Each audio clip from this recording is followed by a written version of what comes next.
Hello guys, मेरा नाम है वीरेश्वर और आज हम मैटर इन अवर सराउंडिंग का लेक्चर नंबर 6 स्टार्ट कर रहे हैं, जिसमें हम देखेंगे effect of change of pressure. ठीक, मैटर के स्टेट पर जब हम प्रेशर चेंज करते हैं तो उसका क्या इफेक्ट पड़ता है। ठीक, मैटर के स्टेट पर प्रेशर के चेंज होने का क्या इफेक्ट पड़ता है वो इस वीडियो में हम देखने वाले हैं। अब तक हमने बात करी थी जितने भी वीडियो में, उसमें हमने बात किया था कि टेम्परेचर जब चेंज होता है तो मैटर के स्टेट पर क्या इफेक्ट पड़ता है, और आज हम सीखेंगे effect of change of pressure on the state of matter. Clear? तो क्या होता है समझिएगा इस चीज को। यहां मैं आपको एक चीज दिखाता हूं। चलो मैंने एक गैसियस स्टेट ली, गैसियस स्टेट पर मैं बात करता हूं। मैंने गैस लिया, ठीक, किसी भी चीज में एक पिस्टन था, पिस्टन वाला सिलेंडर। ठीक, तो सिलेंडर में इस तरह से ये गैस बढ़िया फिल्ड कर रखा था। ठीक, समझिएगा, यहाँ ऊपर एक पिस्टन लगा, पिस्टन। ठीक है, यहां से मैं क्या कहता हूं, यहां से इस पिस्टन को दबाता हूं। जैसे ही मैं दबाव बनाऊंगा तो गैस क्या होगा, कंप्रेस होगा, जिसकी वजह से क्या होगा, यहाँ पर प्रेशर बढ़ा रहा हूं। ऊपर से क्या कर रहा हूं, ये प्रेशर बढ़ा रहा हूं, है ना। यहाँ से प्रेशर तो बढ़ना होगा। थोड़ी देर में क्या होगा, थोड़ी देर में क्या होगा, ये थोड़ा सा मैं और पास में लाऊंगा तो क्या होगा, गैस के जो पार्टिकल्स हैं वो और पास में आने लगेंगे थोड़े थोड़े। मैं प्रेशर दबा रहा हूँ, यहां से मैंने ये दबाया, जैसे ही मैंने इसे दबाया ये थोड़ा थोड़ा दबना स्टार्ट हुआ। पहले तो मैंने दबाना शुरू नहीं किया था, एकदम जैसे दबाना शुरू किया तो गैस के पार्टिकल्स पास में आने लगे और कुछ इस तरह से पास में आ गए। ठीक, थोड़ी देर बाद मैंने और ज्यादा तेजी से दबाया तो गैस और कंप्रेस हुई। अब इस पिस्टन को मैं दबा करके इतने पास ले आया कि पार्टिकल्स, अब इनके बीच में बिल्कुल स्पेस खत्म होने लगा और पार्टिकल बहुत ज्यादा पास आ गए। अब बताइए, जब पार्टिकल बहुत बहुत ज्यादा दूर होते हैं तो गैसेस स्टेट होती है। अब मैंने कंप्रेस करके पार्टिकल्स को पास में ले आया, थोड़ा पास में ले आया। अब जब पार्टिकल्स पास में आ जाते हैं तो वो कंडीशन क्या कहलाती है, वो कंडीशन तो लिक्विड कहलाती है। इसका मतलब प्रेशर को अप्लाई करने पर मैटर की गैसियस स्टेट लिक्विड स्टेट में कन्वर्ट हो गई। तो प्रेशर का इफेक्ट मैटर की गैसियस स्टेट पर यह पड़ा कि अगर हम प्रेशर को बढ़ाते हैं तो मैटर की गैसियस स्टेट लिक्विड स्टेट में कन्वर्ट हो जाती है। ये रहा हमारा effect of pressure on the gaseous state of matter. Clear है? यहाँ पे एक छोटी सी चीज समझिएगा, जब हम यहाँ पर बहुत ज्यादा प्रेशर अप्लाई करते हैं, बहुत ज्यादा प्रेशर अप्लाई करते हैं, प्रेशर बहुत ज्यादा बढ़ जाता है, तो क्या होता है, प्रेशर के ज्यादा बढ़ने की वजह से और गैस जब कंप्रेस होना स्टार्ट होती है तो कंप्रेस होने की वजह से थोड़ी सी वहां पर क्या होती है, हीट प्रोड्यूस हो जाती है। और उस हीट को हमें रिमूव करने के लिए थोड़ा सा टेम्परेचर भी क्या करना पड़ता है, थोड़ा सा कम करना पड़ता है, थोड़ा टेम्परेचर भी कम करना पड़ता है, जिस वजह से जो गैस यहाँ पर प्रेशर के बढ़ाने से जो प्रोड्यूस हुई है उसको हटाया जाता है। क्लियर है? तो जब प्रेशर के बढ़ाने पर जो प्रोड्यूस हुई गैस को हटाने के लिए हम टेम्परेचर को थोड़ा सा कम कर देते हैं। क्लियर होगी ये वाली बात? ठीक है ना। तो यहाँ पर हम कह सकते हैं कि ऑन इंक्रीजिंग ऑन प्रेशर, ठीक, on increasing pressure and decreasing temperature gaseous state of matter can be converted into liquid state। Clear हो रही है? मैंने क्या कहा, on increasing pressure and decreasing temperature. ठीक, थोड़ा सा कूल करते हैं, ज्यादा टेम्परेचर की नहीं करते, थोड़ा सा करते हैं, उतने में ही गैस जो होती है वो कन्वर्ट हो जाती है लगभग। ठीक है, तो ये वाली चीज थी। आइए अब इसकी डेफिनेशन वगैरह और थोड़े से कंसेप्ट इसके देख लेते हैं नोट्स के through. The gas can be liquefied by applying pressure and lowering temperature, वही वाली बात है। बाकी इसका डायग्राम बना हुआ है, ये यहाँ पर देख लीजिएगा नोट हमारे। During much compression heat is produce, so we cool the gas to remove the heat. हम क्या करते हैं, गैस को कूल करते हैं, मतलब टेम्परेचर थोड़ा सा कम कर देते हैं जिसकी वजह से हीट चली जाए। इसका एग्जांपल है ammonia gas can be converted bye compression and cooling.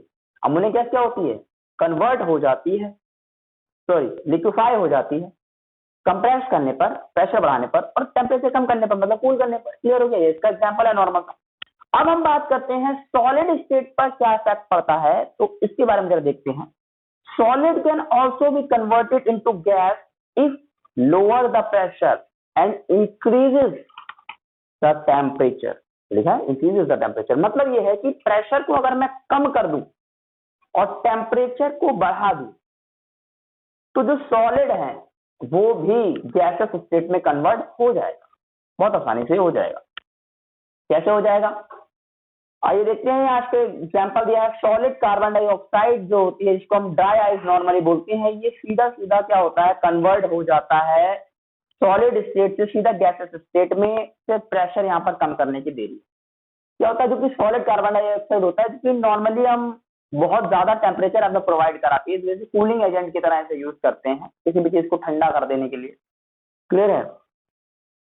तो यहाँ पर इस तरह से सॉलिड कार्बन डाइऑक्साइड जो होती है उसको बहुत ज्यादा हाई प्रेशर पे बंद करके रखा जाता है। सॉलिड के पार्टिकल्स हैं बहुत ज्यादा पास पास में। मैं एग्जांपल ले रहा हूँ सॉलिड कार्बन डाइऑक्साइड का। मैंने कहा इसको बहुत ज्यादा हाई प्रेशर पे रखा गया, ठीक, रखा जाता है वैसे भी। तो सॉलिड कार्बन डाइऑक्साइड को, मैं सॉलिड के पार्टिकल्स हैं ये सॉलिड कार्बन डाइऑक्साइड, तो क्या हुआ यहाँ पर, ये बहुत ज्यादा हाई प्रेशर पे है, मतलब बहुत ज्यादा कंप्रेस करके एकदम दबा के टाइट वाइट कंटेनर में एकदम दबा के रखे हुए हैं, ठीक, ये वाली कंडीशन हाई प्रेशर पे, बहुत ज्यादा हाई प्रेशर पे, ठीक है, हाई प्रेशर, ठीक है। तो हाई प्रेशर पे ये पार्टिकल्स रखे हुए हैं। अब मैं यहाँ पर क्या कर रहा हूं, इसको जैसे ही क्या करते हैं, हाई प्रेशर से हटा करके एटमॉस्फेयर में ऐसे रख देते हैं, खुली हवा में ऐसे ही जैसे इसे रखते हैं, तो क्या होगा, ये तुरंत की तुरंत, ये बहुत ज्यादा दबा के रखा होता है, ये तुरंत इसके पार्टिकल के बीच का फोर्स ऑफ अट्रैक्शन खत्म हो जाता है और ये सीधा का सीधा उड़ जाता है। ये चीज है, सीधा का सीधा यहाँ पर हवा में उड़ जाता है। जैसे हमने इसे खुला हवा में रखते हैं उड़ जाता है। मतलब हाई प्रेशर था, प्रेशर बहुत ज्यादा हाई था इसलिए इसे रख रखा था। जैसे ही हमने इसे खोला छोड़ा, या प्रेशर इसका कम हो गया, प्रेशर क्या हो गया, लो प्रेशर, प्रेशर इसका कम हो गया। जैसे ही हमने खुली हवा में छोड़ा, पार्टिकल्स को हमने दबा कर रख रखा था हाई प्रेशर से, जैसे ही इसको छोड़ा, पार्टिकल्स के बीच का जो प्रेशर था, जो प्रेशर हमने अप्लाई कर रखा था वो हटा दिया, पार्टिकल्स फिर से एकदम उड़ गए हवा में। और क्या हुआ, प्रेशर जो था इसका ये लो। जब लो प्रेशर हुआ, मतलब कंडीशन ये थी कि एटमॉस्फेयर का जो इसका जो प्रेशर था, इसका जो प्रेशर था वो एटमॉस्फेयर के प्रेशर से कम रहा, ठीक, इसका जो प्रेशर था वो एटमॉस्फेयर के प्रेशर से कम रहा, और इसका जो टेम्परेचर था वो भी एटमॉस्फेयर के टेम्परेचर से कम रहा। तो हम ये कह सकते हैं कि लो प्रेशर और हाई टेम्परेचर, इस कंडीशन में ये क्या हुआ, वेपर्स में कन्वर्ट हो गया। मतलब सॉलिड स्टेट की मैटर की और सीधा वेपर स्टेट में चली गई। क्लियर है? तो मतलब अभी मैंने बताया था कि जब हमने प्रेशर की मेन कंडीशन प्रेशर की है, जब हमने प्रेशर को क्या किया था, बढ़ाया था, तब वेपर स्टेट सॉलिड स्टेट में कन्वर्ट, लिक्विड स्टेट में कन्वर्ट हुई थी। अब मैंने यहाँ पर क्या किया, जैसे ही प्रेशर हटा है, ये solid state direct vapour state में कन्वर्ट हो गई है। तो ये सीधा सीधा एग्जांपल है कि प्रेशर का भी कुछ ना कुछ रोल है मैटर की स्टेट को चेंज करने में। क्लियर हो रही है वाली बात? आइए अब जरा देख लेते हैं सब चीजें। Solid carbon dioxide is extremely cold substance. ये देखते हैं, solid carbon dioxide commonly known as dry can be converted into carbon dioxide gas on decreasing pressure. That's why solid carbon dioxide is stored under high pressure. इसलिए high pressure में अंदर रखी जाती है ताकि सीधा सीधा एटमॉस्फेयर में जाकर के सीधा वेपर्स में कार्बन डाइऑक्साइड में कन्वर्ट ना हो जाए, सीधा कार्बन डाइऑक्साइड में कन्वर्ट होती है, ठीक। Solid carbon dioxide is extremely cold substance. It produces much lower temperature than ordinary ice, so it is more effective for cooling purpose than ordinary ice. बहुत ज्यादा ही ये हमारे को कूलिंग प्रोवाइड करती है ऑर्डिनरी आइस के कंपेयर में, इसीलिए इसको हम कूलिंग एजेंट की तरह यूज करते हैं। बोला कूलिंग पर्पस की तरह, कूलिंग पर्पस के तौर पर इसे हम यूज करते हैं सॉलिड कार्बन डाइऑक्साइड को, ऑर्डिनरी आइस के कंपेयर में ज्यादा हमें कूलिंग प्रोवाइड करती है, ठीक। Solid carbon dioxide convert directly into gas and does not melt to produce liquid, ठीक। सॉलिड कार्बन डाइऑक्साइड क्या होती है, सीधा सीधा वेपर में जाती है, समझिएगा। सॉलिड कार्बन डाइऑक्साइड ये हमारी थी, सॉलिड की स्टेट में थी, सीधा वेपर स्टेट में चली गई। सॉलिड कार्बन डाइऑक्साइड सॉलिड से सीधा वेपर स्टेट में गई, ठीक, कार्बन डाइऑक्साइड बन गई, गैस बन गई, मतलब लिक्विड स्टेट से पास नहीं की। अब जो लिक्विड स्टेट से पास नहीं की, लिक्विड में कन्वर्ट नहीं हुई, इस वजह से इसका नाम ड्राई आइस भी रखा गया, ठीक है, इसलिए इसे ड्राई आइस भी कहते हैं। ड्राई का मतलब सूखी है ना, लिक्विड स्टेट से पास नहीं करी, इसीलिए। Solid carbon dioxide convert directly into gas and does not melt to produce liquid, पिघल के लिक्विड नहीं बनाती है, सीधा वेपर में, लाइक ऑर्डिनरी आइस। लेकिन ऑर्डिनरी आइस हमारी क्या करती है, वो वेपर में कन्वर्ट नहीं होती, वो लिक्विड में मेल्ट होती है। It is called dry ice, इसीलिए हम इसे ड्राई आइस भी कहते हैं। क्लियर है? ठीक। अब बात करते हैं, छोटा सा कंसेप्ट है इवेपोरेशन का, कि इवेपोरेशन क्या होता है। ठीक है, समझते हैं इवेपोरेशन क्या होता है।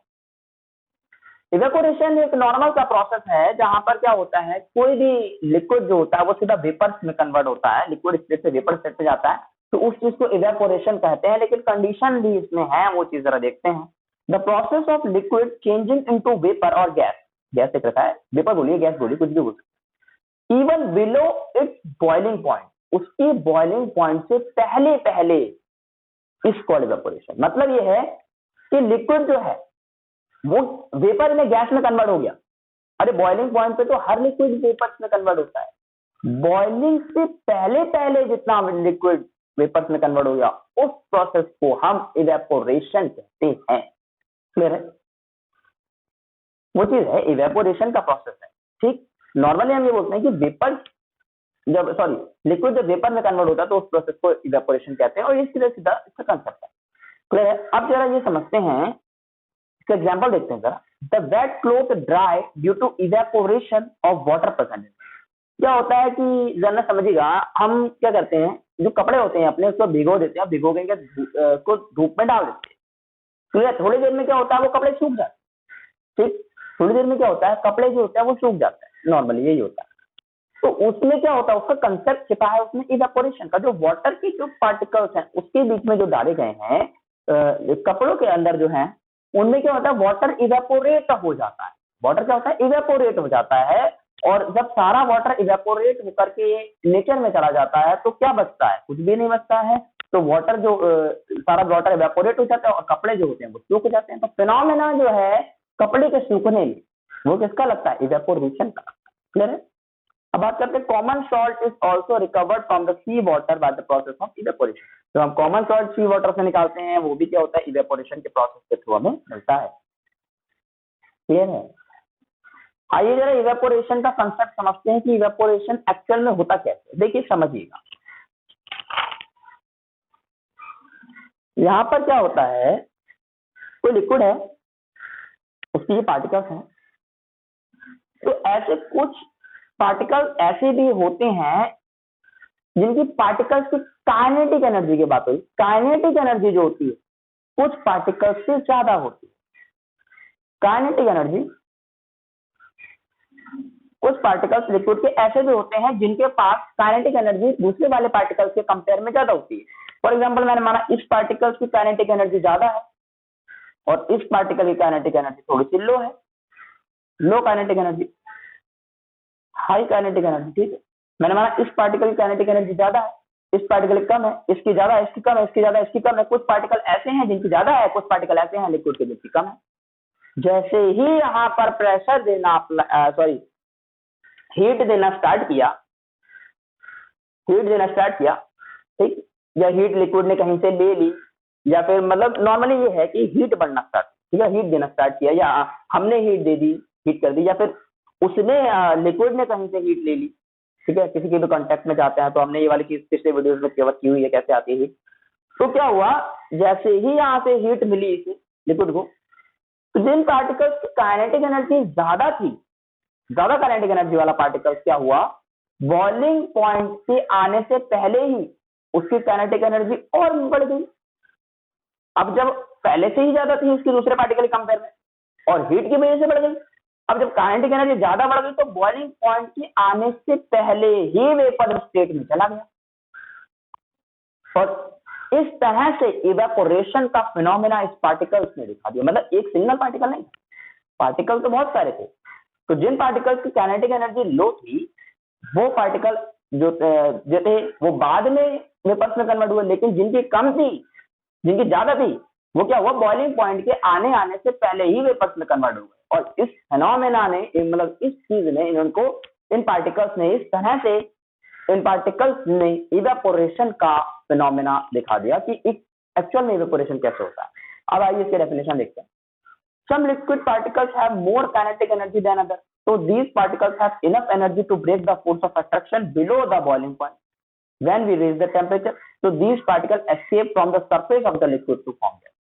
लिक्विड की सरफेस से, ये सरफेस से, लिक्विड की सरफेस से ऊपर उड़ जाते हैं, फिर सरफेस से पार्टिकल ये फिनोमेना दिखाएं। ठीक, तो ये पार्टिकल जो थे नॉर्मली ये उड़ गए और उड़ने के बाद सीधा सीधा वेपर्स में कन्वर्ट होगा। तो इस फिनोमेना को हमने इवेपोरेशन कहा जाता है। नॉर्मली आप यही कह सकते हैं कि जो जिन पार्टिकल की काइनेटिक एनर्जी ज्यादा होगी वो जल्दी से इवेपोरेट हो जाएंगे बॉइलिंग पॉइंट से पहले पहले। बॉइलिंग, जिन पार्टिकल्स की काइनेटिक एनर्जी ज्यादा होगी दूसरे पार्टिकल के कंपेयर में, तो वो पार्टिकल्स बॉइलिंग पॉइंट के पहले पहले ही कहाँ हो जाएंगे, वेपर्स में कन्वर्ट हो जाएंगे। और इस फिनोमेना को हमने कह दिया इवेपोरेशन। क्लियर है? नॉर्मली यही होता है इवेपोरेशन की, पार्टिकल जो लिक्विड होता है वो वेपर में कन्वर्ट हो जाता है। नॉर्मली हम इसी डेफिनेशन से इवेपोरेशन को क्लियर करते हैं। ठीक, बाकी अंदर का जो फिनोमेना था किस तरह से होता है वो हमने क्लियर कर दिया। आइए जरा इसमें देखते हैं फैक्टर्स अफेक्टिंग इवेपोरेशन। तो फैक्टर्स किस तरह से अफेक्ट करते हैं इवेपोरेशन को, आइए देखते हैं क्या क्या फैक्टर अफेक्ट करते हैं। सबसे बड़ा टेम्परेचर। आप बढ़ाइए, टेम्परेचर जैसे जैसे जैसे जैसे बढ़ेगा क्या ही होगा, पार्टिकल्स बहुत ज्यादा तेज उनकी काइनेटिक एनर्जी होगी, तुरंत बढ़ जाएंगे और तुरंत सीधा सीधा वेपर्स में कन्वर्ट हो जाएंगे। इसमें कोई बड़ी बात नहीं कि टेम्परेचर बढ़ाने पर क्या होता है, इवेपोरेशन होता है। So the rate of evaporation increases on increasing the temperature of liquid. Liquid का आप टेम्परेचर बढ़ाते रहिए, इवेपोरेशन और तेजी से होता चला जाएगा। Surface area of liquid. Liquid का सरफेस एरिया जितना ज्यादा होगा, ठीक, उतना ही ज्यादा इवेपोरेशन होगा। समझिए, आप क्या करते हैं कि किसी टेस्ट ट्यूब में आप लिक्विड को भरिएगा, टेस्ट ट्यूब में आप किसी लिक्विड को भरिएगा और किसी बाउल में लिक्विड को भरिएगा। जो लिक्विड टेस्ट ट्यूब में होगा वो देर से इवेपोरेट होगा और बाउल वाला जो लिक्विड होगा जल्दी इवेपोरेट होगा। मतलब समझ रहे हैं कि सरफेस एरिया जिसका ज्यादा होगा वो लिक्विड जो होगा जल्दी वेपर में कन्वर्ट होगा। ठीक है, तो रेट ऑफ इवेपोरेशन कब ज्यादा हुआ, सरफेस एरिया जैसे ही ज्यादा हुआ रेट ऑफ इवेपोरेशन और ज्यादा हो गया। जितना ज्यादा सरफेस एरिया होगा उतना तेजी से इवेपोरेशन। आपने कपड़ों का एग्जाम्पल देखिएगा कि हम कपड़ों को जब फैला फैला कर डालते हैं तार पर, तो जल्दी से जल्दी क्या होता है, वो सूख जाते हैं, क्योंकि हम उनका सरफेस एरिया बढ़ा देते हैं। और सरफेस एरिया जब लिक्विड का बढ़ जाता है तो क्या होता है, इवेपोरेशन तेजी से होता है। क्लियर है? अब बात करते हैं ह्यूमिडिटी। तो ह्यूमिडिटी नॉर्मली ये होती है कि एयर में ये देखते हैं कि एयर में वाटर वेपर किस क्वांटिटी में प्रेजेंट है। अगर ज्यादा एयर में वाटर वेपर प्रेजेंट है तो वो क्या होगी, उसकी जो ह्यूमिडिटी होगी वो उतनी ही कम होगी। ठीक, और उतनी ही ज्यादा ह्यूमिडिटी होगी। ठीक है, उतनी ज्यादा ह्यूमिडिटी होगी और वाटर वेपर जितना कम होगा उतनी ह्यूमिडिटी उसकी कम होगी। क्लियर है? देखते हैं, when the humidity of air is low then the rate of evaporation is. जब ह्यूमिडिटी एयर की लो होगी तो क्या होगा, रेट ऑफ इवेपोरेशन बहुत ज्यादा होगा। समझिएगा, गर्मियों के दिन में क्या होता है, एयर में क्या होता है, गर्मियों के दिनों में एयर में जो वाटर वेपर की मात्रा जो होती है, वाटर वेपर की कंसंट्रेशन जो होती है वो बहुत ही कम हो जाती है गर्मियों के दिन।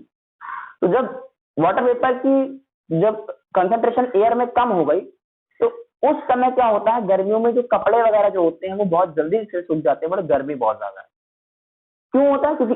क्योंकि ह्यूमिडिटी एयर की बहुत ज्यादा कम होती है गर्मियों में। वाटर वेपर की जो संख्या होती है, वाटर वेपर की जो कंसंट्रेशन होती है, संख्या गलत बोला मैं, सॉरी, कंसंट्रेशन जो है वाटर वेपर की एयर के अंदर वो गर्मियों के दिनों में कम होती है। मतलब एयर की जो ह्यूमिडिटी होती है वो गर्मियों में कम होती है। इस वजह से जो इवेपोरेशन होता है, जो कपड़े जो आसानी से सूख जाते हैं, जो कि इवेपोरेशन का फिनोमेना है, वो तेजी से हो जाता है। ठीक है, तो मैं कह सकता हूँ कि when the humidity of air is low then the rate of evaporation is. ठीक, इवेपोरेशन का जो रेट होता है, इवेपोरेशन बहुत तेजी से होगा जब ह्यूमिडिटी एयर की कम हो। विंड स्पीड में बात करते हैं। The rate of evaporation of a liquid increases with increasing wind speed. क्या होता है, जैसे कि विंड स्पीड जैसे जैसे हवा तेजी से चलेगी, उस हिसाब से जो इवेपोरेशन होगा वो बहुत तेजी से होगा। समझिए, विंड के संग में क्या होता है, एयर में हमारे क्या होते हैं, वाटर वेपर प्रेजेंट होते हैं। जब हवा चलती है तो एयर के जो वाटर वेपर होते हैं, एयर में जो वाटर वेपर प्रेजेंट होते हैं वो हवा के साथ में उड़ जाते हैं। अब जब हवा चलती है और वाटर वेपर एयर के जो होते हैं वो हवा से उड़ जाते हैं, तो क्या हुआ, एयर की ह्यूमिडिटी क्या हो गई, लो हो गई। अब जब ह्यूमिडिटी लो हो गई तो क्या हुआ, रेट ऑफ इवेपोरेशन बढ़ गया। तो यही कंसेप्ट है यहां पर कि रेट ऑफ इवेपोरेशन जो है वो विंड के साथ में, विंड की स्पीड जितनी जितनी ज्यादा तेज होगी उतनी ही तेजी से इसका इवेपोरेशन होगा लिक्विड का। क्लियर है? The rate of evaporation of a liquid increase with increasing in wind. तो इस लेक्चर में यही सब कुछ था, और नेक्स्ट लेक्चर में इवेपोरेशन का कुछ और छोटे से कंसेप्ट हैं वो लेकर के आएंगे। ठीक, और वो लास्ट लेक्चर होगा इस चैप्टर का। तब तक के लिए थैंक यू वेरी मच।